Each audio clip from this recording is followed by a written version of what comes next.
Hello everyone, it's Dr. H. Today I'm going to talk about cognitive behavior therapy for depression. As we talked last time, CBT, or cognitive behavior therapy, is based on ABC model. A stands for activating event, B for belief, C for consequences. Let me give you an example. One day I met two kids in a waiting room, one little boy and one little girl. The boy said, "It's so boring, nothing fun." The girl said, "No, it's fun. Take a look at my butterfly." So, the factual event is sitting in a waiting room. Consequences are different for the boy and the girl. The boys felt unhappy. The girl felt happy. Why? It's because the boy's belief caused his unhappiness, while the girl's belief led to her happiness.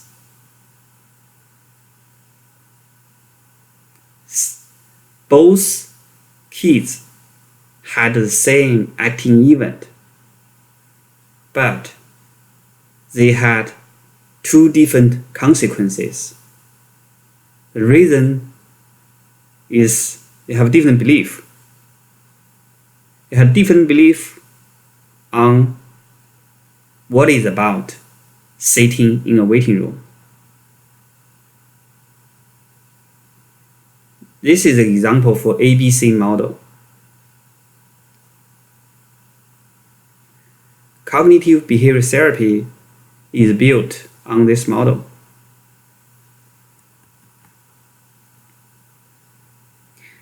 CBT is a short-term treatment.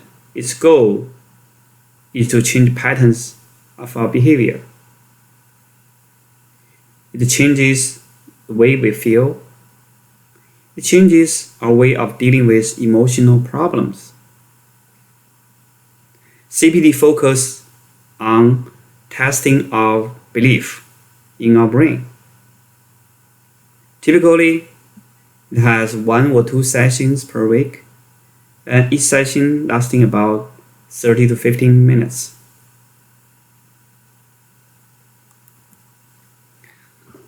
To understand CBT better, let's talk about negative thoughts. Let me ask you, what are negative thoughts? First of all, we want to see a principle, as we just mentioned. Now the events themselves make us upset, but the meanings we give them make us upset. Sometimes, when our thoughts are too negative, it can block us. We could continue to hold on to the same old thoughts again and again. We could fail to learn anything new or do anything new. For example, a depressed girl may think, "I can't go to school today. I can't do it. If I go to school, nothing will go right. I will feel terrible." By thinking like this and staying home, she will not have the chance to figure out if her prediction for today was wrong or not. She will not have the chance to test it out. If she goes to school, she may have found some things she could do okay. But instead, she stayed home, thinking, I have let everyone down. Why can't I do what else do? I'm so weak and useless. Thinking and behaving like this may start a downward spiral. This vicious cycle happens to many different kinds of problems. So, where do negative thoughts come from? These thinking patterns are actually set up in childhood. These patterns gradually become automatic when we grow. For example, if my child does not get much of open affection from me at all, and he is only praised for good mathematics scores, he might come to think, again and again, I have to do well in mathematics all the time. If I don't, they will reject me. My parents will reject me. As time goes by, my child may have an automatic thought like this, unconsciously. That is not good. Such a rule, such an automatic thought for living is known as dysfunctional assumption. It may do well for the person a lot of time and help him or her to work very hard, make achievements.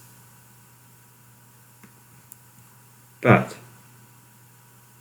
in our lifetime, bad things happen.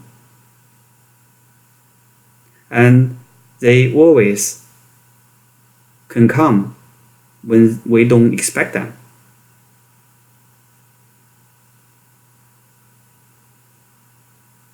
So if something happens beyond our control,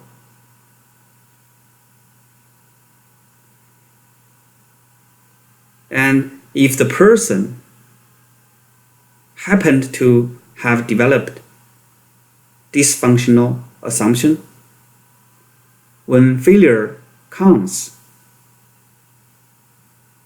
the dysfunctional assumption may be triggered.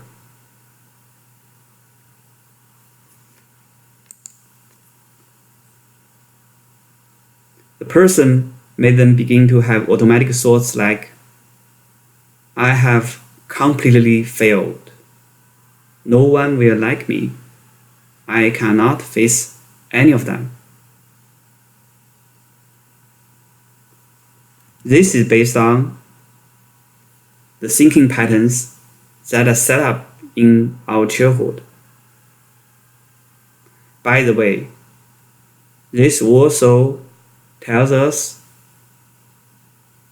we may want to pay a lot of attention to our kids when educating them, when giving them feedback, positive and negative.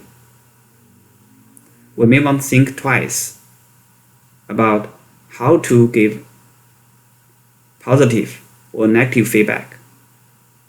We may not want to give positive feedback on just one particular thing. That may not help them prepare for the complicated challenges for their future. Because our daily life, in our lifespan, we will face a lot of different kinds of challenges.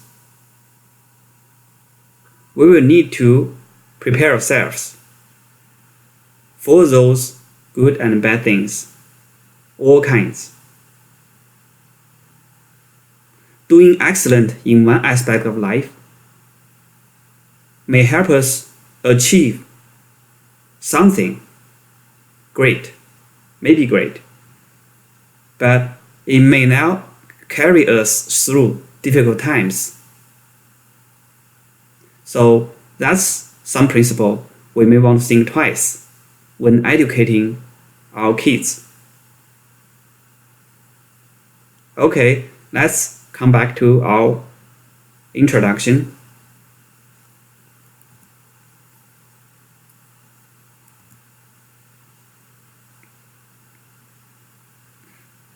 CBT, cognitive behavior therapy, helps the person understand what is going on more realistically.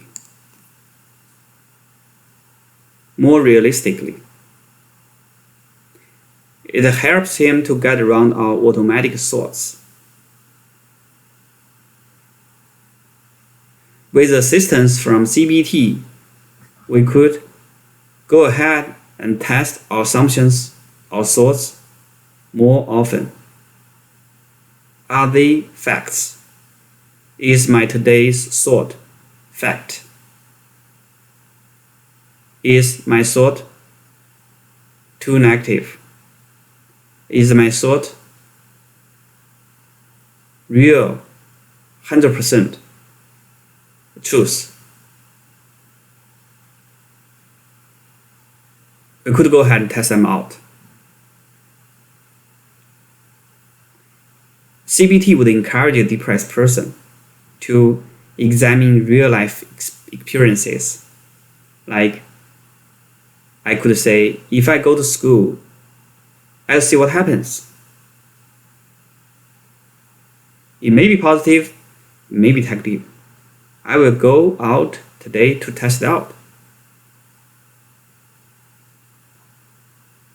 This will encourage me to see what happens on my today experience.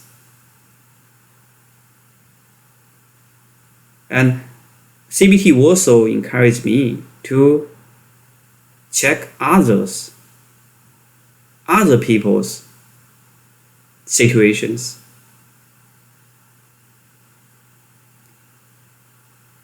So it also encouraged me to think about others' behaviors or reactions under similar situations.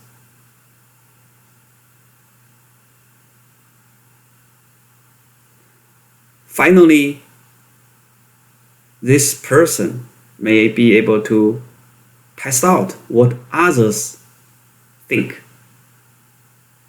what others react, what others do. He or she may be able to tell something of his difficulties more openly to family and friends.